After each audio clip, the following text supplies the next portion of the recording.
Boa sorte. Agora, eu vou me sentar sem mais delongas, dar um bom dia ao meu querido Valdemar Oliveira. Bom dia. Bom dia, doutor Valdemar. Bem-vindo mais uma vez. Doutor Valdemar Oliveira é do SEDECA, Centro de Defesa da Criança e do Adolescente, e a gente convidou ele aqui porque recebemos a informação de que 80%, mais de 80% dos adolescentes hoje envolvidos com o crime têm ligação com o tráfico de drogas. É um número alto e a gente quer assistir essa reportagem antes de conversar com o senhor sobre o tema. Vamos lá? Vamos ver. A infância e a adolescência perdidas para o crime. Casos como esses refletem uma realidade que tem preocupado os especialistas. O número de homicídios cometidos por crianças e adolescentes tem crescido nos últimos anos. Vejam as estatísticas somente em Salvador. Em 2006, foram registrados 27 casos. Um ano depois, o número subiu para 34. Em 2008, mais um crescimento, o número de homicídios praticamente dobrou. E em 2009, foram 80 ocorrências. Um crescimento de quase 300% em apenas 4 anos.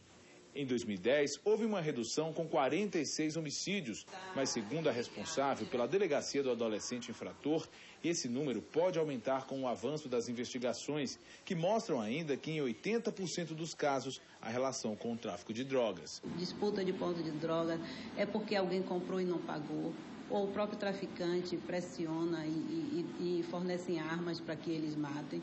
Então, o principal motivo é o envolvimento com as drogas.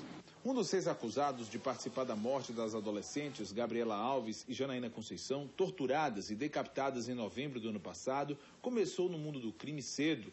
O traficante Danilo Carvalho, Cacaroto, hoje com 18 anos, confessou ter matado pelo menos 6 pessoas na adolescência.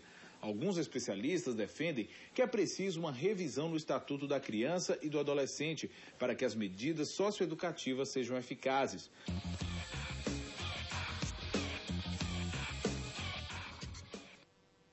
É uma tragédia, sabe? Sem precedentes, e a gente que é pai, que é mãe, fica em casa.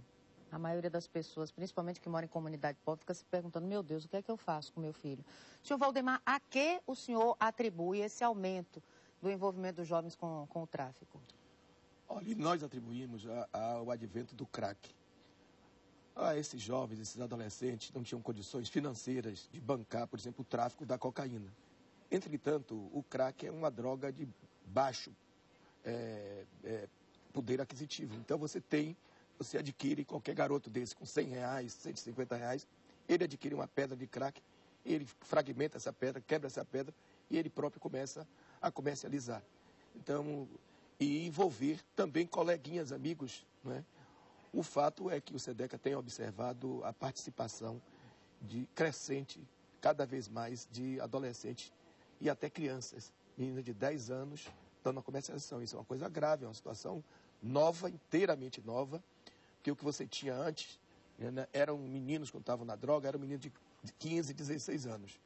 Eles iam para o tráfico com 15, 16 anos. Agora você está constatando a participação de adolescentes de 12 anos e até crianças de 10. Acho que nós tivemos, aos 2 meses, o assassinato de um menino de 12 anos em Camaçari, né, exatamente por ele estar envolvido com narcotráfico. E o pai disse que ele, desde os 10 anos, que ele estava envolvido, desde os 10 anos. E aí vem uma pergunta também, o que fez esse pai? É o que todos ficam se perguntando. Eu recebo tantas ligações de mães chorando. Sexta-feira recebi de uma. Não sabe o que fazer. Ele chega em casa louco, o filho bate, quebra tudo. Enfim, aquele perfil mesmo de agressividade. O que fazer? O que um pai e uma mãe podem fazer para tentar reverter isso? Pois é, nesse caso, eu acho que o Estado ele é devedor nesse particular. Eu acho que deveria ter um serviço de atendimento, né, para o tratamento desses meninos, desses drogaditos. Mas não é uma coisa de 10, de 15, de 20 vagas. Uma coisa assim, eu diria, para 200, 300, 500 vagas, porque só isso corresponde ao número de garotos que estão envolvidos na droga. Então, não pode deixar o Estado fechar os olhos e deixar essa tarefa a cargo de organizações sociais, principalmente aquelas organizações religiosas que mantêm alguns núcleos com suas carências. Então, é preciso que o governo do Estado invista. Nós temos uma boa notícia, me parece, a julgar do que eu li, o governador me parece que vai criar uma superintendência de enfrentamento ao tráfico. Eu acho que isso é uma boa notícia. O governador já vinha sinalizando que ele ia implementar melhorias nessa questão do combate à droga, de fato. Isso, e agora anuncia a criação de uma superintendência para tratar disso. Eu espero que ela vá não só na linha do tratamento, né, do tratamento desses meninos, desses drogaditos, mas que também ela busque efetivar uma política que impeça esses meninos de cair no vício, de entrar no vício. Uma ação preventiva. E ação preventiva se dá com ações culturais de participação, de integração dessa garotada. Bom, o doutor Valdemar, desculpa interromper, já lhe interrompendo, é do SEDECA, um Centro de Defesa da Criança e Adolescente, que já labuta há muito tempo. O doutor Valdemar tem mais de 20 anos nessa luta. O senhor Valdemar, do jeito que as coisas são hoje, que os meninos são regenerados, digamos assim, a proposta de ressocialização, de punição para esses meninos, o senhor acha que é adequada? O que o senhor acha da diminuição da maioridade penal? Porque muito se fala, quando a gente ouve dados assim, sobre o que fazer. O que o senhor acha? Olha, o SEDECA tem uma posição, aliás, como todos os SEDECAs do Brasil, contrária à redução da maioridade penal. O nosso entendimento é de que isso não resolve a questão, né? Nós temos, e essa coisa de passar para 16 anos, eles vão começar a cooptar menino de 15, 14 anos. Então, permanece. Além disso, nós temos um sistema penal que não ressocializa ninguém. Não ressocializa ninguém. Quem entra, o marginal que entra com 21, 22 anos, ele não se ressocializa. Enquanto isso, as nossas CASES, né, são centros de assistência, estas sim, têm provado que têm ressocializado. Boa parte dos meninos que por lá passam, eles não voltam a cometer atos infracionais. Acho que pode até ser melhorado, mas nós temos, assim, aqui um elogio, nós que sempre temos posições críticas em relação ao governo, mas, por exemplo, em relação à CASE, principalmente a de Simões Filho, a de Salvador, fica a desejar, porque a estrutura física dela é inteiramente, diria que, contraindicada. Mas ele ressocializa e muitos meninos retomam seu curso normal de vida, passam a trilhar o caminho do bem. Então, nós entendemos que devia se ampliar. Aqui, qual é o nosso defeito? É que nós temos CASE só aqui em Salvador e uma em Feira de Santana. Mas imagine, um menino que comete um ato infracional em Barreiras, em Porto Seguro, ele é retirado de lá e trazido para aqui, cortando o vínculo familiar, porque a maioria das mães e dos pais não tem condições de virem de lá, de Barreiras, desses confins da Bahia, para aqui. Então, nós precisamos descentralizar essas CASES, né, colocando pelo menos 4 ou 5 em outras regiões. Ô, senhor Valdemar, o senhor que já trata disso há tanto tempo, o que está acontecendo com esses meninos, hein, senhor Valdemar? O que acontece? A gente vê cada coisa. Essa semana foi um jovem lá em São Paulo. Matou o avô, agora ele já tinha um histórico, já tinha passado por violência quando era pequeno. A mãe tinha abandonado, o pai tinha abandonado, mas enfim, nada justifica. Por que tem uns que passam por essas dificuldades e conseguem não adentrar na vida do crime, conseguem resistir, e outros parece que sucumbem mesmo a essa criminalidade? Precisa ver que tem crianças dessas que eles nascem e crescem no meio da violência. Né? Nascem e crescem no meio da violência, no meio de bairros violentos, convivendo com a família toda violenta, sendo espancado. E há também, em alguns casos, patogenias. Né? Patogenia, muitas vezes há um distúrbio de comportamento, né, que leva um menino desse a cometer um delito dessa natureza.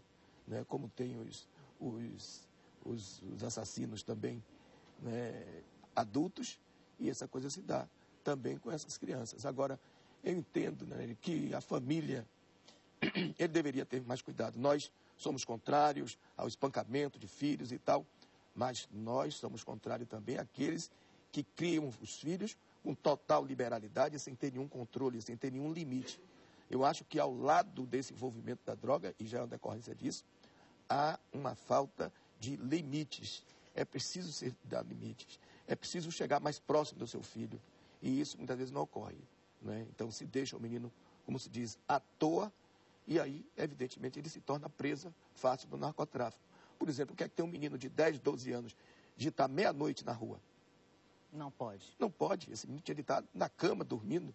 Né? E às vezes, nessa idade mesmo, eu sou mãe agora, eu vejo a dificuldade. Sabe por que às vezes as coisas são assim? É porque dá trabalho educar. Educar dá trabalho, é uma repetição. O meu não vai fazer 4 anos ainda. E eu soube que à medida que eles vão crescendo, eles vão ficando cada vez mais, impositivos, cheios de vontade, mas ainda assim a gente tem que dizer não. É como se ele pedisse aquele limite, não é? É preciso dizer não, mas não é um não seco. Você não pode escrever, porque não pode. Tem de explicar. O que a criança pede, ela se convence.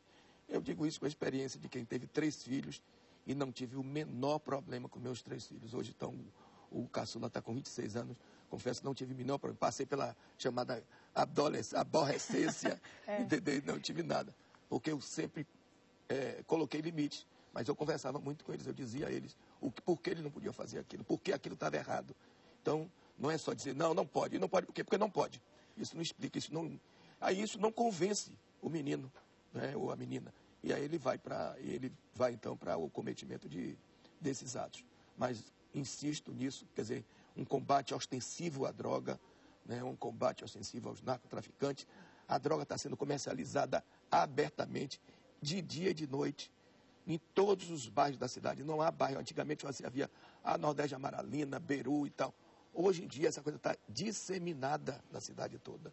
Então é preciso que providências urgentes sejam tomadas. Com certeza. E nós aqui esperamos que essa entrevista, viu, Sr. Valdemar, o senhor é uma pessoa de experiência, esperamos que tenha alentado o coração de muitos pais e muitas mães, que não só escrevem, como me ligam, como buscam ajuda aqui na TV, porque a gente que aparece que tem mais contato. Mas lá no SEDECA, eles têm um site, eu vou divulgar no blog, para que busquem informações e possam assistir novamente essa entrevista. Quem sabe assim, não é? Com essa orientação, a gente não conseguir tentando e começando a mudar alguma coisa. Obrigada, viu, Sr. Valdemar? Bom trabalho para o senhor, bem-vindo. Toda a sua equipe lá, parabéns, que Deus abençoe e acompanhe. Eu que agradeço. Muito obrigada. Pois é, meu povo, e a partir de hoje, as noites da sua Rede Record vão ficar ainda mais agradáveis e divertidas. Por quê? Tem novos horários, tem novas atrações. Aqui é o Canal 5. Depois do Jornal